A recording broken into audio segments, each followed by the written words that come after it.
Today we heard statements by the honourable members for the District of Stephenville, Port-au-Port, Harbour Main, Humber Bay of Islands, Torngat Mountains, Lake Millville, Virginia Waters, Pleasantville, with leave. The Honourable, the member of Stephenville, Port-au-Port. Thank you, Speaker. Few people in any region of this province have done more to contribute to a healthy sporting environment than Stephenville resident Darrell Chipp. Over the course of his life thus far, Darrell has excelled in various sports: squash champion, scratch golfer, a national caliber pickleball, racquetball, and table tennis player, and most recently, national champion disc golfer. Darrell is a natural-born athlete and a fierce competitor who constantly works to improve his skills. Darrell's latest passion is disc golf. Darrell was instrumental in bringing this newest sport, disc golf, to Stephenville. His persistent efforts led to the building of a world-class disc golf course in Stephenville. Today, you will find Darrell trying to grow the sport by sharing his knowledge and skills with new learners. Through his constant efforts to include both able and disabled-bodied people in the game, he has created an inclusive space for all people to enjoy. Darrell's achievements extend beyond sports. He is also an upstanding community member. It is people like Darrell that make our community great. Thank you. The Honourable, the member of Harbour Main. Small businesses are the driving force in our towns and communities, creating local jobs and encouraging economic growth and prosperity. That's why it's important to celebrate small businesses whenever we can.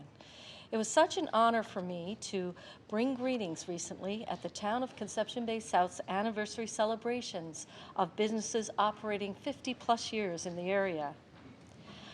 I proudly acknowledge award recipients in the Harbour Main District, which were the SS Meagle Lounge, Seal Cove, established by Richard and Annie Parsons 73 years ago in 1951.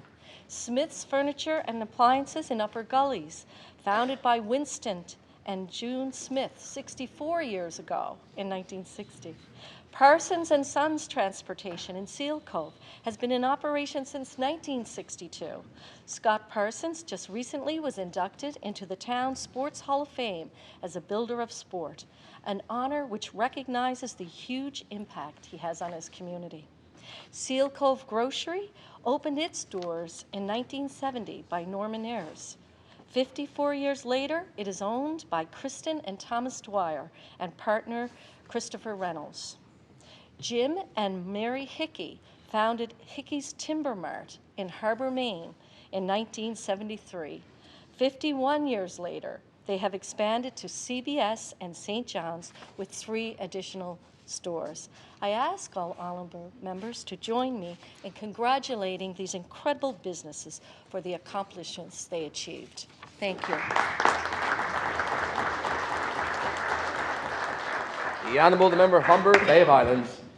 Mr. Speaker, the new Western Memorial Regional Hospital in Corner Brook will be opening on June 2nd. There's a group of individuals who must be recognized for their hard work, their advocacy, and their tenacity for improvements to healthcare in the Western region.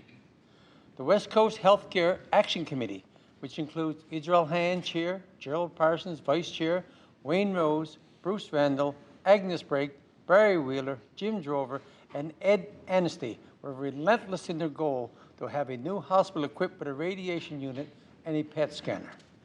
This group of unselfish volunteers, I wrote a great debt of gratitude for their vision and commitment.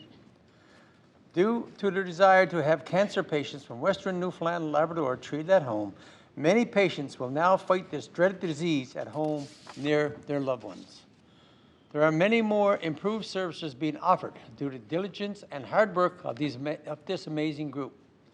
On behalf of the residents of Western Newfoundland, I want to personally thank you for ensuring better health care to Western Newfoundland, and for years to come, residents will benefit from your foresight and dedication for better health care. See you on the 2nd. Thank you very much. The Honourable, the member Torngat Mountains. Thank you, Speaker.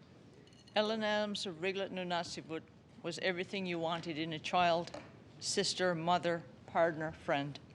Growing up, Ellen was diligent student, brownie, girl guide, athlete. Summers spent at our grandparents' fishing places. Spring breaks at Carwallo Place. She loved the land. One graduate, destined to teach in the place she loved most, Riglet. Ellen led in her humble, bold way 28 years teaching at Northern Lights Academy. Her grandmother, Elsa, was Riglet's first Inuktitut teacher. Ellen's quote, I have extremely massive shoes to fill. I hope I make her proud. Proud. Ellen championed the Riglet Inuktitut dialect revival, which had almost disappeared. Nunasivut President Lamp, and I quote, we not only lost a respected resident, but a guiding light in our effort to preserve our language and our culture. Her passion for promoting Inuktitut was not only confined to the classroom. She volunteered tireless, organizing events, fundraising, graduation ceremonies, and accompanying youth in various competitions, all aimed at fostering a deeper connection to our culture and way of life. Ellen led graduation ceremonies, mentored and chaperoned participants of the Inuktitut Speak-Offs, drama group events, and sports meets. If you see a picture of Ellen, she will be surrounded by students or out on the land. May you rest in peace, Miss Ellen. Thank you, Speaker.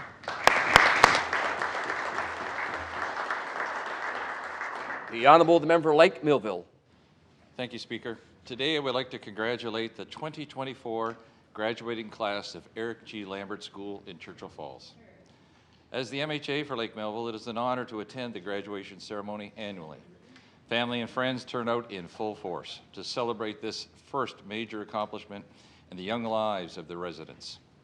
Following the church service and community banquet, I was pleased to bring remarks and present congratulatory certificates to the 8 graduates: Adria Cranford, Anna Humber, Joelle Bragg, Rachel Kent, Leah Castle, Megan Boyley, Cody Penny, and Kenyon Reynolds. This year, the class chose as their theme, "The Rest is Still Unwritten." Indeed, a fitting statement for what awaits. As with the song by Natasha Bedingfield, drench yourself in words unspoken. Live your life with arms wide open. Today is where your book begins. The rest is still unwritten. Speaker, I would also like to take this opportunity to thank Eric G. Lambert's long-serving educator and principal, Sandra Lane, as she retires after 22 years in Churchill Falls. On behalf of this House of Assembly, thank you for your service and legacy of providing quality education in Labrador. Thank you. The Honourable the Member for Virginia Waters, Pleasantville with leave. Does the member have leave? Leave is granted. Thank you, Mr. Speaker. Thank you to my colleagues. Today, in this honourable House, I rise to recognize Mr. Ed Dunn, a proud and committed resident of Virginia Park, an important part of our district of Virginia Waters Pleasantville. Ed was a tireless and committed advocate for Virginia Park community, where he proudly lived with his beloved wife of 58 years, Patricia, and they raised their 6 children, Scott, Alicia, Anita, Juanita, Paula, and Pauline. Ed served on the Virginia Park Community Center board with pride for many, many years. He was a fierce advocate, having been involved with the center since its establishment. He was a big supporter of the work they do, the role they play in our community, and the lives they improve each and every day. He always had a joke to tell, a comment to make, or advice to offer. If you knew Ed, you almost always heard all 3 in every interaction you had with him. Ed was a constituent, but a friend first. His memory will live on forever through his family, his friends, his community, and the Virginia Park Community Center that was so dear to him. I would like all members to join me in recognizing Mr. Ed Dunn, a true son of our province and a leader from our district. Thank you.